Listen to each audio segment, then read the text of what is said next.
మీ business ఏదైనా మీ ఊర్లో promotion చేయాలంటే అది సుమన్ టీవీతోనే సాధ్యం. ఇప్పుడే సంప్రదించండి. నమస్తే సుమన్ టీవీ. మనం ప్రస్తుతం పిఠాపురం నియోజకవర్గంలో ఉన్నాము. పిఠాపురం నియోజకవర్గంలో పవన్ కళ్యాణ్ గారు అంటే పిఠాపురం నియోజకవర్గం అనే విధంగా దేశవ్యాప్తంగా ఈ పేరు పిఠాపురం అనే పేరు మారుమోగిపోవడానికి ప్రధాన కారణం పవన్ కళ్యాణ్ గారు ఇక్కడి నుంచి ఎమ్మెల్యేగా పోటీ చేయడం, గెలవడంతో పాటే కాకుండా ఆయన డిప్యూటీ సీఎంగా కూడా ప్రమాణ స్వీకారం చేసి పదవి చేపట్టి సంవత్సరం పూర్తయింది. పిఠాపురం ప్రజలు ఏ విధంగా ఫీల్ అవుతున్నారు, ఈ సంవత్సర పరిపాలనలో పిఠాపురం ప్రగతి ఏ విధంగా ఉంది అనే దాని మీద జనసేన పార్టీ సీనియర్ నాయకులు, పిఠాపురం జనసేన ఇన్ఛార్జ్ అయినటువంటి మర్రెడ్డి శ్రీనివాస్ గారిని అడిగి మరిన్ని వివరాలు తెలుసుకునే ప్రయత్నం చేద్దాం. సార్ నమస్తే సార్. కంగ్రాచులేషన్స్ సార్, సంవత్సరం పూర్తయింది. మీ పరిపాలన ఎలా ఉంది? అంటే ఈ 1 year పరిపాలనలో పిఠాపురం అభివృద్ధి ఏం జరిగింది అంటే ఒక జనసేన పిఠాపురం ఇన్ఛార్జిగా ఏం చెబుతారు? అద్భుతం అండి. మొట్టమొదటి సంవత్సరమే 308 కోట్లతోటి పనులు ప్రారంభించాం. కొన్ని పనులు పూర్తయినాయి, కొన్ని పురోగతిలో ఉన్నాయి. చాలా అద్భుతం. ఎందుకంటే పిఠాపురం శాసనసభ్యుడిగా పవన్ కళ్యాణ్ గారిని ఎన్నుకున్న పిఠాపురం వాసులంతా కూడా ఎంతో ధన్యులు. వారి పట్ల ఎప్పుడు కూడా మా కృతజ్ఞతాభావం ఉంటుంది. అదేవిధంగా వారంతా అదృష్టవంతులు. ఎందుకంటే పిఠాపురం చరిత్రలో ఇంత అభివృద్ధి ఎప్పుడూ జరగలేదు, జరగబోదు. సంవత్సర కాలంలోనే 300 కోట్ల సుమారు పైబడి ఇక్కడ శాంక్షన్ చేయడం, పనులు చేయడం జరిగింది. రాబోయే 4 ఏళ్లలో కూడా ముందు నుంచి ఒకటే చెప్తున్నాం, పిఠాపురాన్ని ఇండియాలో ఒక ప్రామాణిక నియోజకవర్గంగా తీర్చిదిద్దబోతున్నాం. నిజంగా చాలా అదృష్టం. ఎందుకంటే అనుక్షణం కూడా ఇక్కడ పవన్ కళ్యాణ్ గారు ఇక్కడ ఉన్నా లేకపోయినా కూడా ఆయన పర్యవేక్షణలో ఇక్కడ అనేక డేగ కళ్ళతోటి ఇక్కడ ప్రతి అణువున కూడా శోధించడం జరుగుతుంది. ప్రజల యొక్క సమస్యలను గుర్తిస్తారు. అదేవిధంగా మీరు సంవత్సర కాలంగా ఇక్కడ జరిగినటువంటి అభివృద్ధి పనులు చూడండి. మొట్టమొదటిసారిగా ముంపుకు గురైనప్పుడు గొల్లపూర్లో మన ఈబీసీ కాలనీ సార్ స్వయంగా పర్యటించారు. ఆవేళ వాళ్ళ పడుతున్న కష్ట నష్టాలు చూశారు. తక్షణం 4 కోట్ల బ్రిడ్జిని శాంక్షన్ చేయడం జరిగింది. ఈవేళ బ్రిడ్జి కార్యక్రమం పూర్తయిపోయింది. అప్రోచ్ రోడ్లు వేయాలి. రాబోయే వర్షాకాలానికి ఇది పూర్తి చేయాలనే ఉద్దేశంతో ఉన్నాం. అదేవిధంగా సోరంపేర అనే హ్యామ్లెట్ ఉంది గొల్లపూర్ టౌన్ చివర. 40 ఏళ్ళైంది కాలనీ ఏర్పడి. దానికి సరైన రహదారి కానీ, మంచినీటి వసతి కానీ, కరెంట్ సదుపాయం కానీ, వీధి లైట్లు కానీ ఉండేవి కాదు. ఈవేళ అక్కడ ఆగిపోయినటువంటి దాన్ని 32 కోట్లతోటి ఆ బ్రిడ్జ్ నిర్మాణం జరుగుతుంది. అదేవిధంగా అండర్ గ్రౌండ్ కేబుల్ వేసి వారికి నిరంతరంగా కూడా కరెంట్ వచ్చే విధంగా చేసాం. అలాగే విధంగా రక్షించే మంచి నీటి పథకం గురించి ఆలోచన చేయడం చూస్తున్నాం. అదేవిధంగా ఎప్పుడూ లేనట్టుగా మొట్టమొదటిసారిగా ఈ నియోజకవర్గంలో 40 కోట్లతోటి రోడ్ల నిర్మాణం చేయడం జరిగింది. 20 కోట్లు ఎన్ఆర్జీఎస్ సిసి రోడ్లు గ్రామీణ ప్రాంతాల్లో వేసాం.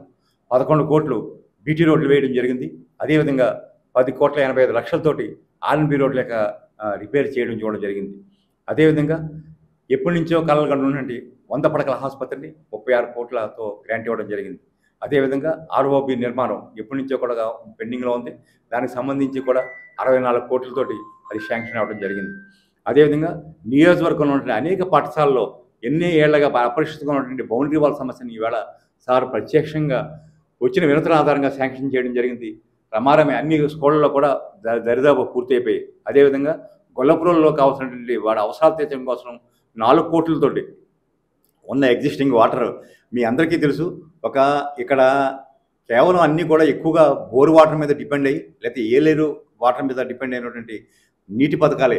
వీటన్నిటిని కూడా చూసుకుంటూ కూడా గొల్లపురంలో ప్రాంతంలో విపరీతమైన సమస్య ఉన్నప్పుడు 4 కోట్ల రూపాయలతోటి పైపులు కావచ్చు, డ్రైన్లు కావచ్చు, వాటి అకమెండేషన్ కావచ్చు, ఆ కార్యక్రమాలన్నీ చేశారు.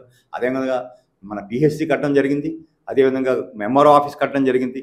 ఆ రకంగా అక్కడ అభివృద్ధి జరిగింది. ఈ రకంగా నియోజకవర్గంతో కూడా ప్రతి చోట, అలాగే తరగతి క్లాసుల్లో ఏసీల గదులు ఇవ్వడం జరిగింది, ల్యాబ్ ఎక్విప్మెంట్ ఇవ్వడం జరిగింది. అదేవిధంగా ఇటీవల కాలంలోనే గత నెల కూడా మేము పంచిపెట్టాం. సారు సొంత జీతంతో ఇప్పటికి 46 మంది ఎవరైతే ఆర్ఫెన్స్ అంటాం, అంటే తల్లిదండ్రులు లేని పిల్లలు ఉన్న వాళ్ళని ఐడెంటిఫై చేసి ఒక్కొక్కరికి కూడా 5,000 రూపాయలు అందజేయడం జరిగింది.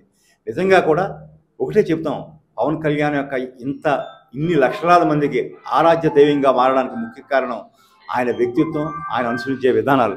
ఈవేళ ఇంతమందికి ఈ రకంగా ఆర్ఫెన్స్కి సహాయం చేయడం అనేటువంటిది ఆలోచన ఆయన ఒక్కడికి వచ్చింది.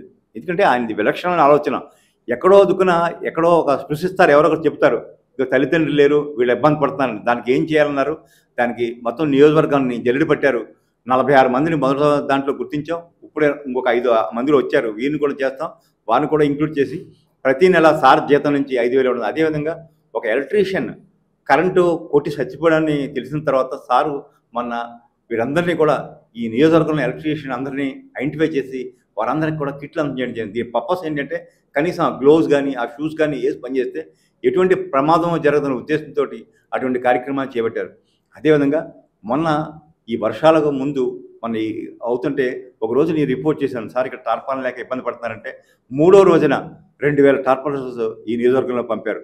అంటే మేము ఇందాక ఎవరో చెప్తున్నారు ఈ టార్పాలిన్ మీద స్టిక్కర్లు లేవు, ఏమీ లేవు. ఒకటి ఇక్కడ ప్రజల యొక్క అవసరాలు వారి జెన్యున్ అవసరం బట్టి చేస్తాం, కానీ ఇందులో మా పేరుందా మా ముద్ర ఉందా ఇవన్నీ అక్కర్లేదు. ఈ విధంగా నిజంగా కూడా పిఠాపురం వాసులు ధన్యులు. వారు కానీ జీవితంలో ఎప్పుడూ కూడా చూడనంత అభివృద్ధి ఈ నియోజకవర్గంలో జరగబోతుంది. మరొక్కసారి ఒకటే మాట చెప్తున్నాం, దేశంలోనే రాష్ట్రంలో కాదు దేశంలోనే పిఠాపురాన్ని ఒక ప్రామాణిక అభివృద్ధిలో ప్రామాణిక నియోజకవర్గంగా నిలబడబోతున్నాం. అయితే ఇంత అభివృద్ధి జరుగుతున్న పిఠాపురం అంటే చాలా సెన్సిబుల్ గా ఏ చిన్నది జరిగినా సరే అది ప్రజలకి ఉపయోగపడేదైనా సరే చాలా రాద్ధాంతం జరుగుతుంది. ఇదిగో పిఠాపురం, ఇదిగో పూలంటే అదిగో మేక అన్నట్టు చాలా చాలా హడావుడి జరుగుతుంది. ఇంత జరుగుతున్నా ఎందుకు అంత నెగిటివిటీ స్ప్రెడ్ అవుతుంది సార్ పిఠాపురం ఒంట్లోకి? సార్ ఇందులో 2 రకాలు. ఒకటి ఏదైనా పని అవ్వాలంటే పవన్ కళ్యాణ్ పేరు చెప్తే పని అయిపోతున్నటువంటి కొంత ఫస్ట్ మేకపుచ్చుకొని పవన్ కళ్యాణ్ గారు ఈ సమస్య ఉంది అని చెప్పి హైలైట్ చేస్తే పని అయిపోతున్నాను కొంత. రెండవది కొన్ని వెస్టర్న్ ఇంట్రెస్ట్ ఇక్కడ పనిచేస్తున్నాయి.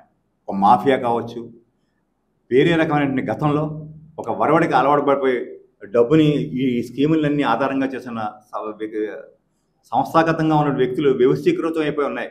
వాళ్ళకి ఇబ్బంది కలుగుద్ది. ఎందుకంటే నిజంగా ఒక మట్టి ఉందండి. మట్టి ఏంటంటే గత 10 సంవత్సరాలుగా ఇది ఒక మాఫియా తయారైపోయి దీన్ని వ్యవస్థీకృతం చేసేసి బయట నుంచి మట్టినే ఒక జీవనాధారంగా చేసేసిన పరిస్థితులు ఉన్నాయి. మొట్టమొదటిసారిగా బట్టి యజమానులు పవన్ కళ్యాణ్ గారికి అప్పీల్ చేశారు, సార్ మాకు ఇటుక బట్టీలు నడపడం చాలా కష్టంగా ఉంది, చాలా ఎక్కువ ధరతో బయట నుంచి కొనుక్కుంటామని అడిగితే వారందరినీ కలెక్టర్ గారిని సంప్రదించి, ఇరిగేషన్ అధికారిని సంప్రదించి, రెవెన్యూ అధికారిని సంప్రదించి దాన్ని ఏ రకంగా అయితే వారికి అనుకూలంగా ఉంటుందో అలాగే చెరువుని ఐడెంటిఫై చేసి వారందరికీ కూడా 3,500కి మట్టి ఇవ్వడానికి మేము ప్రయత్నం చేసాం. కొంత సాగింది. దానికి ఎవరైతే గతంలో 7,500తో అమ్ముతూ వ్యాపారం చేస్తున్నారో వీరంతా కూడా మైకి పుచ్చుకొని ఈవేళ అక్రమ మట్టి మాఫియాని దేన్ని అంటారు? మీరు వ్యవస్థీకృతంగా చేసుకుని 3,500ని 7,500 దాన్ని మాఫియా అంటారు. ఇది వచ్చిన రేటుకే 3,500కి బట్టీలు నిలబడిన చేస్తే అది మాఫియా ఎట్లా అవుతుందో మనకు అర్థం కాదు. ఇలాగా ప్రతిదీ ఎందుకు సెన్సిటైజ్ చేస్తారంటే అయితే వాళ్ళ వ్యక్తిగత ఎజెండా ఉండాలి. 2 పవన్ కళ్యాణ్ గారి పేరు ఇస్తే పని అయిపోద్ది అన్నట్టు. ఈ 2 కారణాల మూలంగా ఈ నియోజకవర్గం సెన్సిటివ్గా ఉంది. ఒకటే చెప్తున్నాం, మీరు చెప్పే దాంట్లో జెన్యునిటీ మీది నిజమైన కారణం అయినప్పుడు తప్పకుండా 24 గంటలు కాదు 45 గంటలు స్పందిస్తాం. మీరు అన్యాపలాదంగా మమ్మల్ని వ్యక్తిగతంగానో లేకపోతే పవన్ కళ్యాణ్ గారిని అటాక్ చేయాలని ఉద్దేశంతో చేస్తామో వీ డోంట్ కేర్. అంటే మేము ఆత్మశుద్ధిగా చేయవలసిన పని చేస్తాం, ప్రజానీకానికి కావాల్సిన అవసరాలని గుర్తిస్తాం, వారి కోసం పనిచేస్తాం. ఇక్కడ ఎవరి కోసం భయపడం, ఎవ్వరూ మమ్మల్ని భయపెట్టలేరు. ఓట్ల రాజకీయం చెప్పి మమ్మల్ని భయపెట్టడానికి ఎవ్వరూ సరిపోరు. అయితే జనసేన పార్టీ అధికారంలోకి వచ్చే సంవత్సరం పూర్తయింది. సంవత్సర కాలంలో పార్టీ ఎందుకు సంస్థాగతంగా బలోపేతం చేయట్లేదు, పదవులు రావడం లేదు, మండల కమిటీలు గ్రామ కమిటీలు రావట్లేదు, ప్రతి ఒక్కరూ నిరుత్సాహంగా ఉన్నారు. అది చాలా బలంగా కనపడుతుందని కేకే సర్వేలో కూడా తెలిసింది. చాలా మంది జనసేన నాయకులు కూడా నిరుత్సాహంగా ఉన్నారు. దానికి సంబంధించి ఏ విధమైన ప్రణాళికలు రచిస్తున్నారు? రాబోయే రోజుల్లో పార్టీని ఏ విధంగా బలోపేతం చేస్తారంటే ఏం చెప్తారు సార్? ఒక సీనియర్ నాయకులుగా మీరు ఎప్పటి నుంచో జనసేన పార్టీతో ప్రజారాజ్యం పార్టీతో మీ ప్రస్థానం ఉంది, దానికి మీరు ఏ విధంగా సమాధానం చెప్తారు? తప్పకుండా సార్. ఇటీవలే మన ఇక్కడ జరిగిన మీటింగ్లో మా హరిప్రసాద్ కూడా ప్రకటించడం జరిగింది. ఎమ్మెల్సీ ప్లస్ మన రాజకీయ సలహాదారునైనటువంటి ఎమ్మెల్సీ హరిప్రసాద్ ప్రకటించడం జరిగింది. త్వరలోనే రాష్ట్ర కమిటీ పునర్వ్యవస్థీకరణ జరుగుతుంది. అయిపోయిన తర్వాత ప్రతి నియోజకవర్గంలో కూడా కమిటీలు ఏర్పాటు చేయడం జరుగుతుంది. దానికి శ్రీకారం పిఠాపురంలో జరగబోతున్నారు. దానికి సంబంధించినటువంటి ఇన్స్ట్రక్షన్స్ మాకు ఆల్రెడీ ఇచ్చారు. మీ గ్రౌండ్ వర్క్ చేస్తున్నాం. కాకపోతే మీరు ఒకటి అర్థం చేసుకోవాలి, ఒక రాజకీయ పార్టీ చరిత్రలో 10 ఏళ్ళు అనేది చిన్న ప్రస్తావన. మేము మొట్టమొదటిసారి అధికారంలోకి వచ్చాం. ఈవేళ జనసేన పార్టీది ఒక డిఫరెంట్ కైండ్. ఇది మిగతాగా పాత రాజకీయ పార్టీలు కానీ ఈవేళ దేశంలో మీరు ఏమైతే కమిటీలు ఉన్నాయో అన్నీ చెప్పేవాళ్ళు. ఒకటి 100 సంవత్సరాల రాజకీయ చరిత్ర ఉన్నది, ఒకటి 50 సంవత్సరాల చరిత్ర ఉంది, ఒకటి 40 సంవత్సరాల చరిత్ర. వేరే బడ్డింగ్ పార్టీ 10 ఏళ్ళు అయింది. కొన్ని ఇబ్బందులు ఉన్నాయి. తర్వాత ఇందులో లీడర్షిప్ అన్నది మేము ఐడెంటిఫై చేయడం చాలా అంటే జనసేన అంటే నేను చెప్తుంటాను, జనంతో నిండిపోయిన పార్టీ. ఒక వ్యక్తికి ఎవరికైనా పదవి ఇవ్వాలన్నా కూడా విపరీతమైన కాంపిటీషన్ ఉంటుంది, సమర్థత ఉంటుంది. పార్టీ కోసం ముందు నుంచి జెండా పెట్టిన మోసిన కార్యకర్త ఉంటాడు. అదేవిధంగా పవన్ కళ్యాణ్ ఆశయాలను నచ్చి మన పార్టీలో కలుస్తాం వచ్చిన సీనియర్ నాయకత్వం ఉంది. వీళ్ళందరినీ మేళవించుకుంటూ కూడా త్వరలోనే కూడా ఒక్కసారి రాష్ట్ర కమిటీ అయిన తర్వాత డెఫినెట్గా కూడా మేము పిఠాపురంలో శ్రీకారం చుట్టబోతున్నాం. తదనుగుణ కమిటీలు ఉంటాయి. తప్పకుండా ఈవేళ కమిటీలు ఉన్నా లేకపోయినా కూడా దానికి ఒక లెవెల్ ఆఫ్ అండర్స్టాండింగ్ ఉంటుంది. ప్రతి విషయం కూడా అధిష్టానానికి నివేదిస్తాం. వారి ఇన్స్ట్రక్షన్ ప్రకారం కార్యక్రమాలు జరుగుతున్నాయి. ఒకటి మాత్రం మీరు గుర్తించాలి, ఈవేళ ఈ రాష్ట్రంలో ఒక సభ చేయాలన్నా, ఒక మీటింగ్ పెట్టాలన్నా ఎవరు జనసేన తర్వాతే. నిజంగా మేము ఇక్కడ మార్చి 14 ఆవిర్భావ సభ చేసాం. మిగతా మీటింగ్లు ఆ సభ చేయాలంటే కొన్ని కోట్లు ఖర్చు పెట్టాలి. మాకు ఒక పిలుపుతో మీటింగ్ జరుగుద్ది. సంస్థాపరంగా జనసేన పార్టీకి ఉన్న శక్తి కానీ కేడర్ కానీ ఈ రాష్ట్రంలో ఏ పార్టీకి లేదు. అందులో మేము ముందుంటాం.